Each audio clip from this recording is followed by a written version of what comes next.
President Trump putting on a full-court press against athletes who disrespect the flag and the White House. He's fired! The NFL in a frenzy. Michelle Malkin is here with reaction.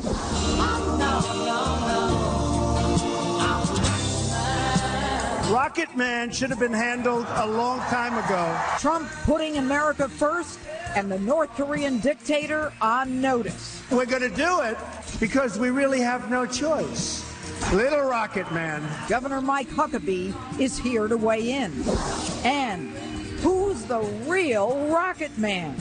I hit the streets to get reaction to Trump's new nickname for the North Korean madman. What should we do with Rocket Man? I think we should just blow his ass up with his rockets. A jam-packed justice starts now.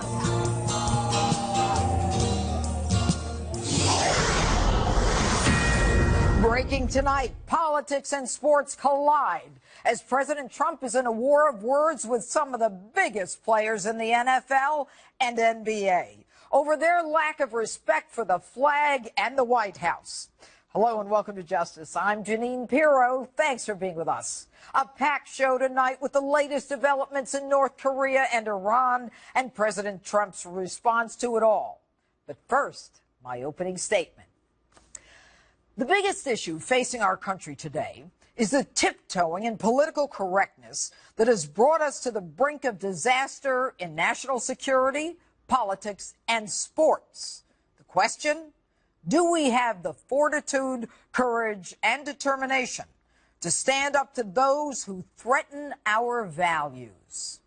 Last night in Alabama, President Donald Trump did just that and took no prisoners on the sports issue and the NFL players who disrespect our flag. Last year, San Francisco 49ers quarterback Colin Kaepernick, who, by the way, is without a team this year, began the protest by taking a knee during our Star-Spangled Banner. Wouldn't you love to see one of these NFL owners, when somebody disrespects our flag, to say, get that son of a bitch off the field right now, out, he's fired. He's fired! Total disrespect of our heritage. That's a total disrespect of everything that we stand for, okay? Everything that we stand for.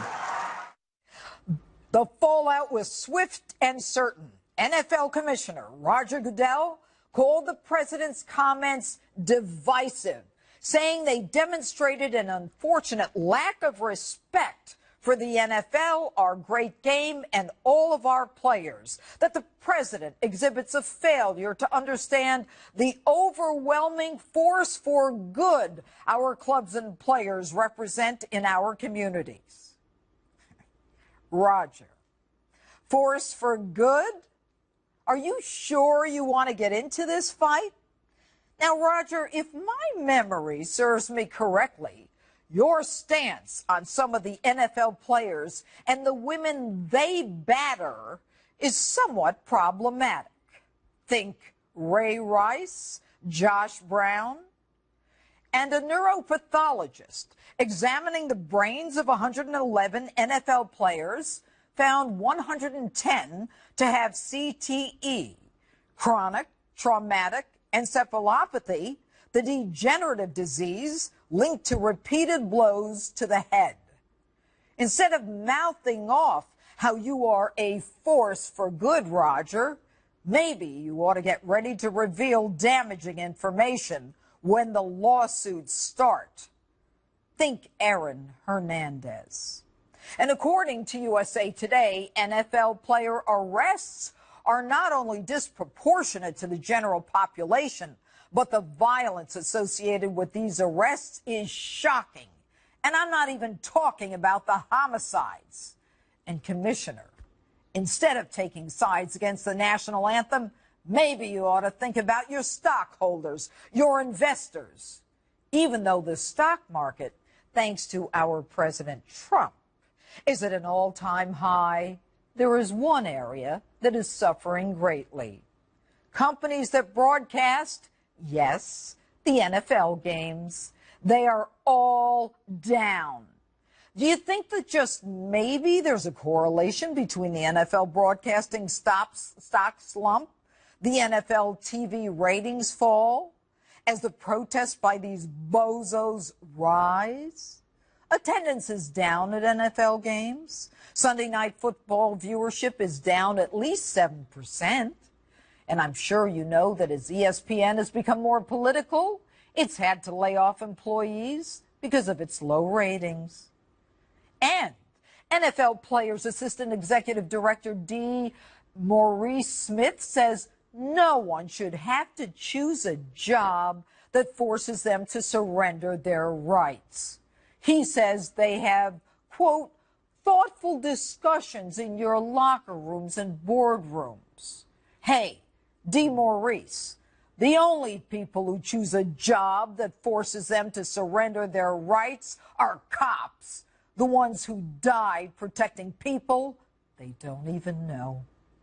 And it's the same liberals who want to protect the constitutional right of people like Colin Kaepernick to symbolically reject America by taking a knee. They're the ones who were quick to criticize Tim Tebow for bending a knee to pray and thank God on the field. And just this evening, the Golden State Warriors are refusing to go to the White House, placing blame on the president, saying he's made it clear we're not invited.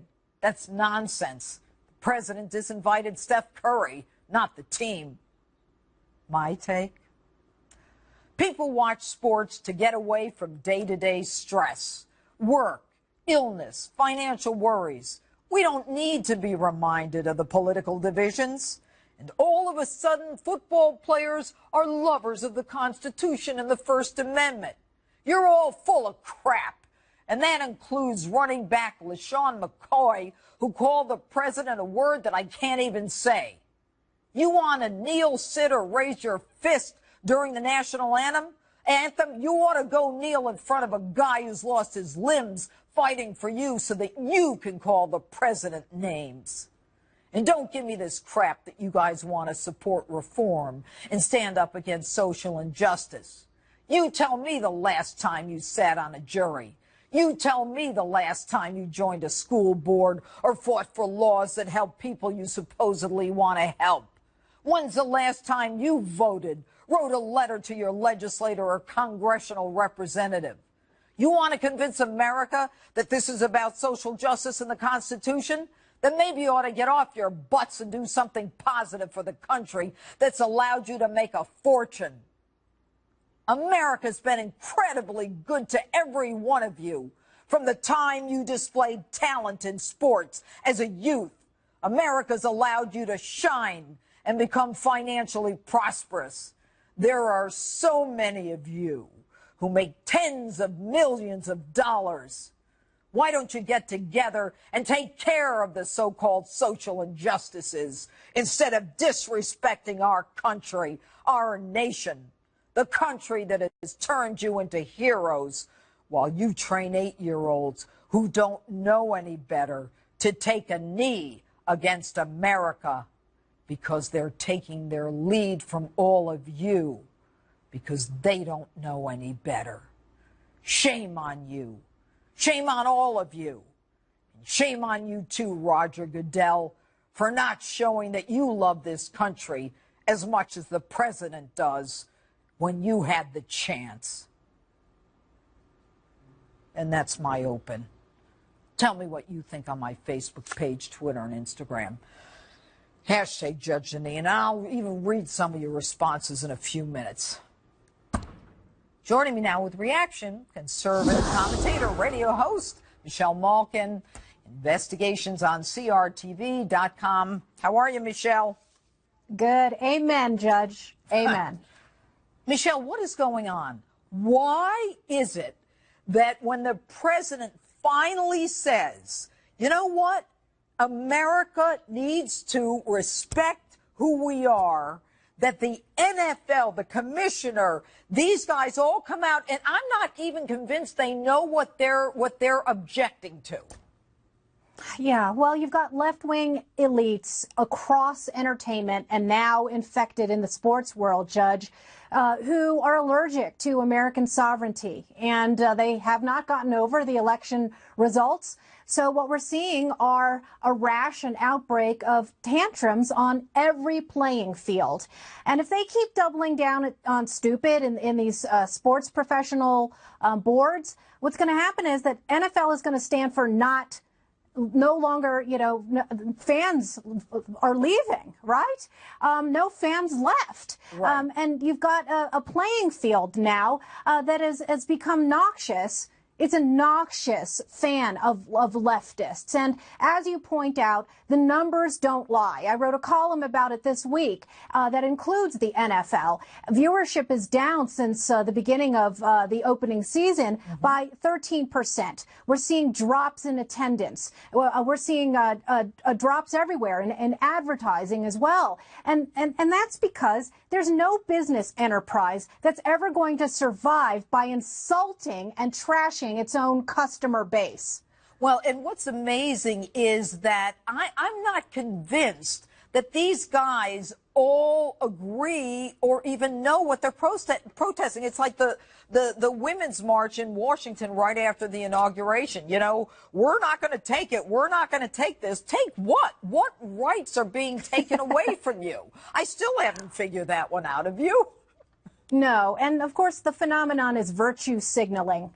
You have a few militants like Colin Kaepernick who have been very well marinated and steeped in cultural Marxism from the time they were in high school or college. And then you have thoughtless joiners, lemmings who go along with their black power salutes, not understanding what they're embracing. Colin Kaepernick fully does. This is somebody who put cops depicted as pigs on socks that he wore on the field, who went around sporting Che Guevara T-shirts. He knows what he's doing. Okay. But as you say, what we need is an internal revolt among. There are many patriotic members of the NFL, but they unfortunately at this point seem to constitute a silent majority. You know what I found interesting? There was a group of 8-year-olds, a team, where one of the kids asked about what happened in St. Louis, and long story short, the coach said it was okay for them if they wanted to take a knee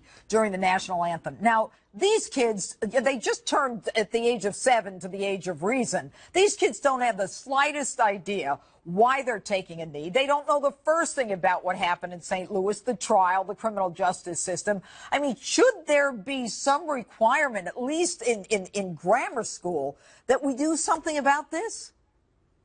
Well, if there were civic education and a solid grounding in the Constitution, we wouldn't see this happening. And instead, of course, we now have elected and former elected officials who are calling for tomorrow there to be some sort of national take a knee day.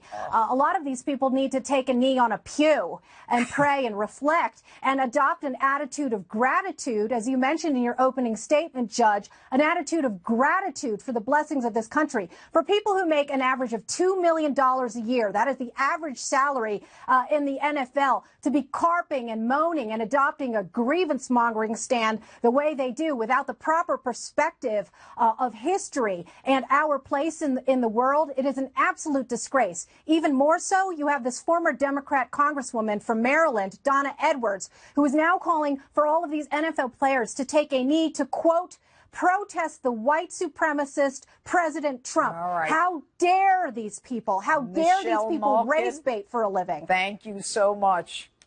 And now to our other major story tonight, North Korea and Iran. North Korea ratcheting up the rhetoric against the president today, while Iran announces a successful missile test. Joining me now with a reaction to all of this, Fox News contributor, former Arkansas Governor Mike Huckabee. All right, good evening, Governor. We're learning that that North Korea, and not just in terms of the language on both sides, but North Korea is talking about a hydrogen bomb, and, raining nuclear material over the Pacific. And, it is frightening now. We just heard that there was a 3.4, some kind of earthquake or some kind of tremor, I should say, that some are actually attributing to the nuclear test that North Korea itself did. A lot of tremors, a lot of problems in North Korea. I mean, how does this all end? Well, Judge, I'm sitting here listening, and by the way, I think a lot of Americans ought to be taking a knee to thank God Donald Trump is president with North Korea and Iran making the threats they're making, because what we've been doing, and let's be honest, both Democrat and Republican presidents for the last 25, 30 years, believing in somehow this magic diplomacy is going to make these animals calm down. It hasn't worked. It isn't working. And the fact is, Donald Trump is the first president who looked them in the eye, went right to the United Nations and said to the whole world that this guy's crazy. And if he continues to do this, we're going to destroy him. Now, I know that scared the daylights out of some people. What I don't understand, why are they not frightened of seeing San Francisco vaporized by a guy who's just dying for the opportunity to do something that crazy? We have a president who takes that seriously when a person continues to say, we're going to blow you up, we're going to kill you. It would have been helpful back during World War II if some people would have taken seriously the threats that Hitler was making when he said he was going to murder all the Jews. And people said, well, that'll never happen. Well, it almost did happen. So now we ought to take seriously when someone says, we're going to kill you. First thing, believe them. Yeah, people should believe that. But, to me, if there's a chance for peace, I think that the other side has to believe or be convinced that we have not only the capability but the intention to use force, as opposed to this namby-pamby tiptoeing around. I mean, the other side has to know, hey, there's a guy over there who's really going to deliver the punch.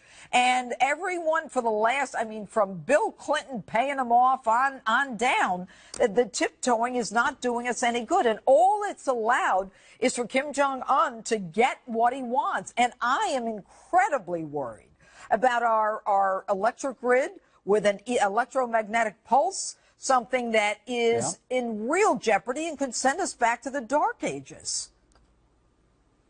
And that alone, the EMP threat, frankly, could be more devastating to the entire country than an isolated bomb attack. That would be disastrous.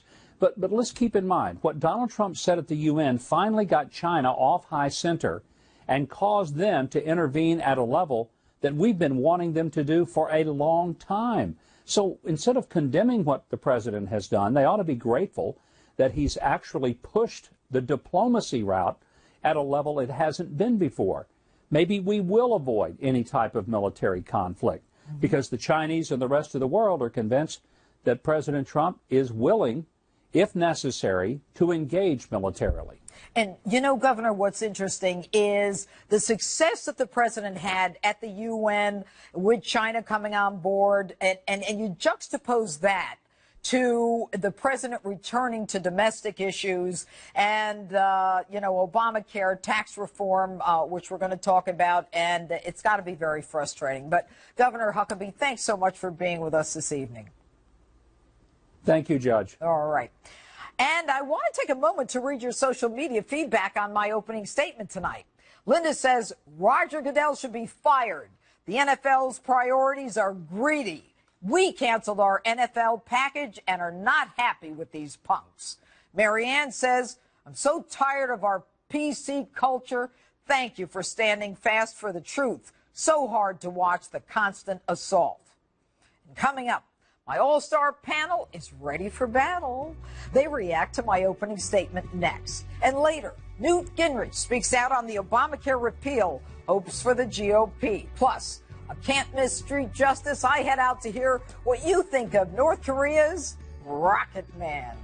What should we do to Kim Jong-un from North Korea? What should we do to him? Strap him to the rocket.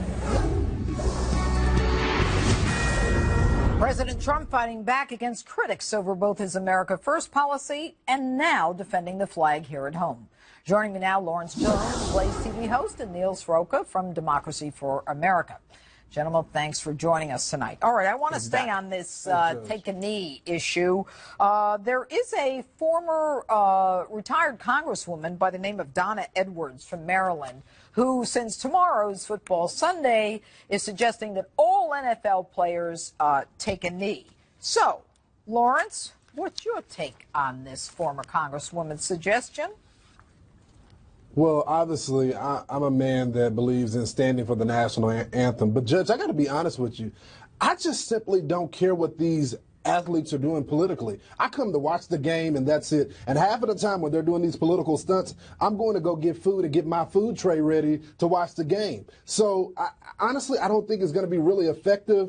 I'm not trying to watch that when I'm watching the game. I think people are getting way too caught up in this pissing match between the president and athletes, and we just need to watch sports, and people that want to do politics be political commentators like me. Okay, but quickly, I mean, is this... That's not going to prevent you from going to a game. No, it's not. I mean, people are talking about boycotts. At the end of the day, I want as many people, especially from my community, getting jobs, and those people of color investing that money back into our community. It's not enough for me to boycott. I would be boycotting everything, Judge, from the actors and actresses. I wouldn't be able to see anything. It would be a boring life. All right, Neil, what's your take on this bend a knee? These are folks exercising their constitutional rights, and yet you had the president standing up on the stage yesterday calling them son of a bitches that deserve to be fired. That's pretty disgraceful talk coming out of the president, and frankly a disgusting understanding of what our Constitution is all about, protecting people's rights to free speech. He had no problem calling people who were bigotedly, doing a white supremacist rally in Charlottesville, very good people. But all of a sudden, some black... He didn't call them very good people. Come on, Oh, Neil. yeah, that's what he did call it. He called it some very nice people. Oh, I'm sorry. He called the white supremacists. People. Yes, he did. Judge, he said they were some of them were very nice people at that white supremacist rally. And yet he has a problem with black men standing up to systemic injustice on the sidelines of a football game silently. Go ahead, Lawrence, go ahead. Judge, here's the problem. You got people upset about people taking a knee, and then you have people on the left upset when coaches decide or players decide to pray at games. And so if you really value the Constitution and rights of American citizens, then you should respect it across the aisle. It shouldn't matter if you agree with the speech or disagree with the speech. Yes, you got to accept that some Americans aren't going to like people kneeling for the flag, and they'll tune out. So there's going to be some type of consequence. But to say people need to be fired on both sides is wrong. Okay. So, Lawrence, you agree that we shouldn't be doing what Donald Trump is calling for, which is firing people for their free speech? Well, if the coaches decide that they want to fire him, then that's their prerogative. So the white ultra-rich owner should fire the black men for standing up and speaking out against systemic injustice. No, that's not what I'm saying. Issue. That's what it is. This is about the American flag and so-called social injustice. Jeanine. This is about systemic injustice. Give me an idea. You know what? What did you just say? It's about systemic injustice. That's what this is about. Okay. It's about the fact that black folks represent 14% of this country, but 25% of the people killed by police. Well, and let me ask you a question. Let me ask you a question. Why is it that black lives only matter when it's a white person who's involved, but when black on black crime in the inner city is the issue? Here we go again. Black lives matter. You know why? Because I can speak to this. This is what I did for 30 years. Judge, what we're talking about is who has power. And white folks and police have power in our society. And these folks are standing up to systemic injustice. Well, what about the fact that these players have tens of millions of dollars and were given a chance? They still have rights, and many of those people... Nobody's saying they don't have rights. And many of those people, because of the color of their skin, may be judged by a police officer differently than someone like myself. Let me tell you something. There are many African Americans who are racist as well towards white people. But that's not the issue here. The issue here is whether or not you're going to disrespect the country that has given you so much and given you an opportunity. That's maybe what you want to have this discussion about. I think we should be talking about systemic injustice. Here, I'll keep repeating this. Private businesses have the right to do whatever they want to do, such as fire who they want to. thankfully, some of these people, such as the owners as well as the commissioners, have said their players can kneel. That's up to those owners if they want to suffer the consequences. I'm a Dallas Cowboy fan. We don't kneel on the Dallas Cowboys. And there's a reason why we're the #1 franchise as well as America's team. So there's consequences both ways. If people want to kneel, then there's their constitutional right. If the owners want to allow them to kneel. But if the owner decides, hey, this is my stand. Hold on. Thanks so much. To be continued. And up next, the one and only Newt Gingrich on the latest Obamacare repeal saga, Jeff Sessions, and all the congressional scandals. Back in a moment.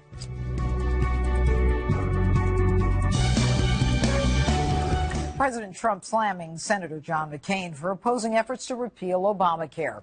Earlier, I spoke with the author of Understanding Trump, former Speaker of the House, Fox News contributor Newt Gingrich. He also has a new online course called Defending America.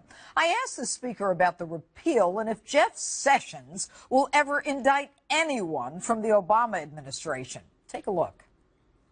Mr. Speaker, thanks so much for being with us tonight. It's always great to be with you. Thank you. All right. Now, the president had an almost what seems to me to be a perfect week. On the one hand, it seemed that the world is coming together against Kim Jong-un. And now, domestically, though, we've got health care, we've got tax reform, and we can't even get the Republican Party to support this president. We find out yesterday that John McCain is not going to support it. Does Mitch McConnell still put the bill on the floor? What happens now? You've been there. What do you need to do to get those votes? Well, I think he's got a real challenge because Rand Paul has said he would be against it. Right. I suspect, although I don't know, that Susan Collins may be against it because she's pretty consistently voted that way. Right. I think they had a fair chance of getting Senator Mikulski to vote yes. And frankly, if Rand Paul then switched, they'd be okay. But they can't afford to lose all four of them. And it's a huge problem. And Senator McCain, I think there was some hope because he's so close to Lindsey Graham that he might vote for it as a personal favor to Lindsey. Obviously, that's not true. And I think, if you're McConnell, you probably don't bring it up, but you might bring it up just to put everybody on the line and to say, look, you have to live with this. We're going to make one last rush at it. And I do think as you watch Obamacare collapsing, the rising premiums, the number of counties that have no insurance company or only one, it's harder and harder to make a case for keeping Obamacare. Well, yeah, as the markets continue to skyrocket, it's going to be a problem. And one last question. We find out this past week Samantha Powers, she's unmasking one a day, a working day. Unheard of in someone who's a UN ambassador. What we have in the Obama administration, you've got an FBI director exonerating Hillary Clinton. You've got the attorney general, violating all ethics rules. You've got Lois Lerner going after Republicans. What do we have to do to get not the House and the Senate to start investigations, but Jeff Sessions, the Attorney General, to start impaneling grand juries to go after real crime in the Obama administration? Well, I think, he did not recuse himself on anything except the Russian investigation. So I think on all of these things, for example, on Ambassador Powers, which is just absolutely extraordinary. I mean, why does the UN ambassador have the right? What was her reasoning? What was she trying to get at? I think those are places where there's nothing to stop Attorney General Sessions from impaneling both prosecutors and the FBI and going after these people. And clearly, there should be a fairly large amount of house cleaning at the Justice Department. I hope that Sessions will decide to tackle it. I know he got a little bit burned early on in his relationship with Trump, but this is now so clearly wrong. And I'm not a lawyer. You are, but I'm not a lawyer. But as a historian, I can't imagine that you would need any more evidence of how sick the system had become. And I do think the Justice Department should investigate it. Well, being a lawyer, a judge, a prosecutor, whatever I am, the facts are eminently clear. You've got the Clinton Foundation, you've got the email scandal, you've got Jim Comey. I think obstruction of justice on his own, perjury, conspiracy, a violation of the Hatch Act. I could go on and on. It's time for the Republicans to start doing their job. I'm not asking you to go against Democrats because they're Democrats, but to go against real crime. Debbie Wasserman Schultz, why is she protecting that Imran Awan? What was that about? Let's get to the bottom of this. Oh, you're exactly right. And frankly, that scandal in the House, which had a very large number of Democrats paying these Pakistani information technology guys, that whole thing is so weird. Now it looks like he actually left a computer for the FBI to find. Now, I don't know if that was revenge against Debbie Wasserman Schultz or what, but the more you learn about these guys, the weirder that one story would normally be a scandal, but it's existing in the middle of so many scandals, it's hard to focus on it. Well, you know what? He's got a big enough Justice Department to focus. Anyway, Speaker Newt Gingrich, thanks so much for being with us. Take care. Good to be with you. Thank you. Coming up, Harlan Hill and Michael Starr Hopkins are here to battle it out over the chances of an Obamacare repeal. Justice will be right back.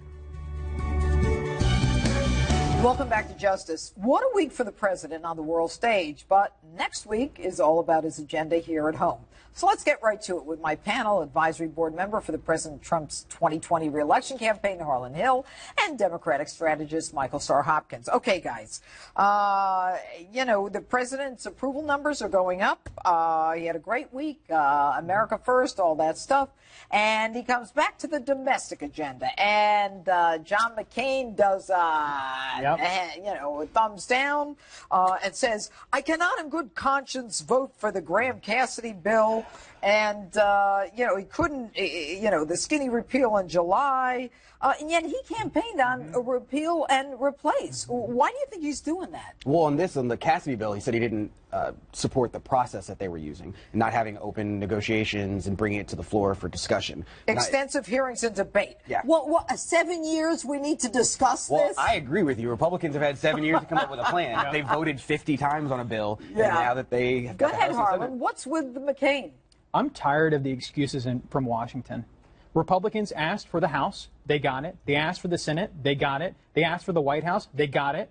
Now they have all the tools that they need to pass comprehensive health care reform, to save American people, to give them relief from the horrible oppression of Obamacare.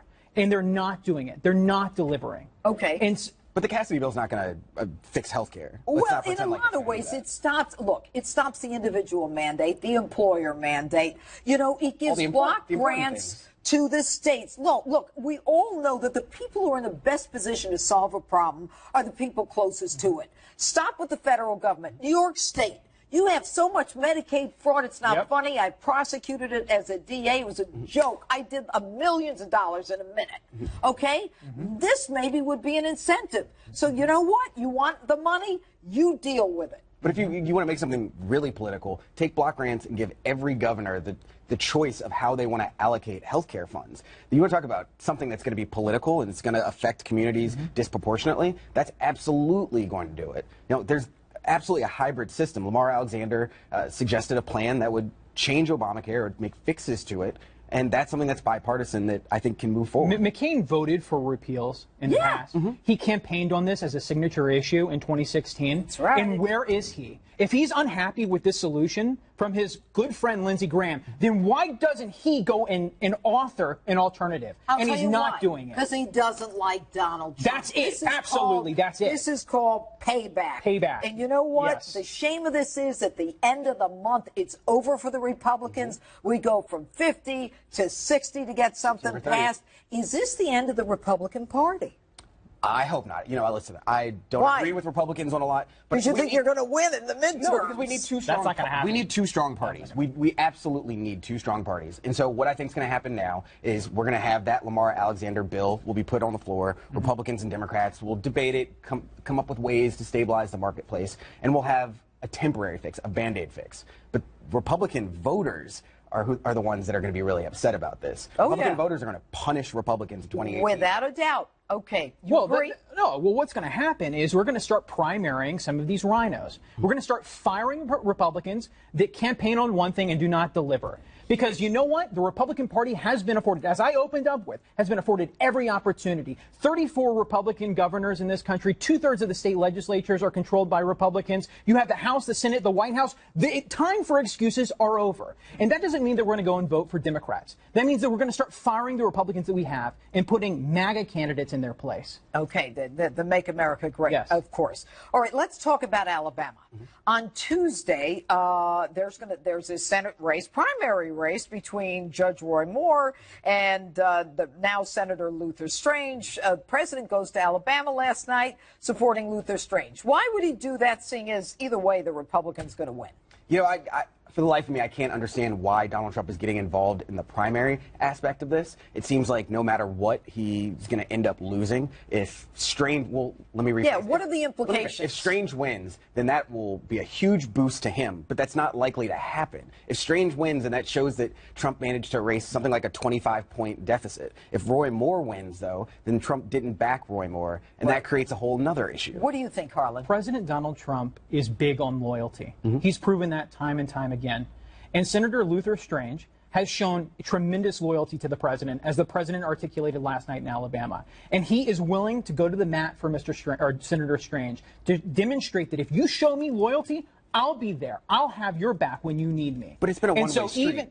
What do you mean? What does that mean? When it's a one-way street, he went after Jeff Sessions numerous times. He's gone after members of his cabinet. Well, this is proof that that's not the case, because he's actually standing up for Luther Strange against all odds. I mean, it would be so easy for him to just take a step back. I will agree with you that this is a very isolated incident, but it doesn't make sense. He had the win with Pelosi and Schumer. His numbers are going up. Why risk taking a loss? It makes sense now? because the president shows loyalty to those that show him loyalty. We'll see. I like nice discussion. Look at Harlan Hill, Michael Starr Hopkins, thanks so much for being with us. And when we come back, I head out onto the street to hear what you think of Rocket Man.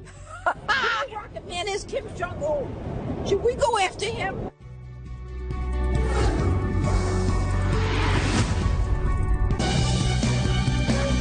This week's Street Justice on Rocket Man. Who is he? Where is he? And what should we do to him?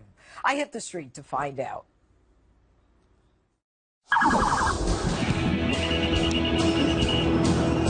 So, who is Rocket Man? And what should we do to Rocket Man? Donald Trump has some ideas, but I wanted to know from New Yorkers what they thought. Who's Rocket Man? Who's Rocket Man? Yeah. I don't know. A TV star? Who's Rocket Man? Elton John? Who's Rocket Man? The North Korea dictator. He's a TV star in North Korea, maybe. Kim Jong-un. Oh, that's Kim Jong. That's the guy who's letting all the missiles off. Yeah. What should we do with Rocket Man? I think we should just blow his ass up with his rockets. Or blow him up, sorry, on TV. Let's just blow him up with his rockets. Yeah, send it all down to dust. Real Rocket Man. That's right. Who's Rocket Man? The guy from North Korea. Do you think he'll get his? We'll have to wait and see. Yeah, good answer. What should we do to Rocket Man? Blow him up. Who's Rocket Man? The North Korean president. Okay, what do you think of our president calling him Rocket Man? I have no comments. Do you know Rocket Man is Kim Jong-un? Should we go after him? What do you think of the speech that the president gave at the UN, where it was all about America first, and he basically was tough on Iran, North Korea, Venezuela? Good or not good? Good. Good. How tall are you? 6'9". 6'9"? Yep. You play basketball? Used to. Yeah, why'd you give it up? I got old. I used to be 5'11", and I got old. Who's Rocket Man? Rocket Man is Kim Jong-un from North Korea. Okay. Is that right? What should we do to Rocket Man? I think we should try to work it out. Yeah, but we've been trying to work it out. Are you kidding? For like 15 years? What should we do to Kim Jong-un from North Korea? What should we do to him? Strap him to the rocket. Yeah, strap him to his I don't know. His own rocket? Yeah, exactly. Yeah, that's an idea. Strap him to his own Let's rocket. do it that way and see how it works. What do you think of the president? Do you think the world's a safer place? I'll tell you what, the world's a fatter place. Who's Rocket Man? I have no idea who's Rocket Man. Hey,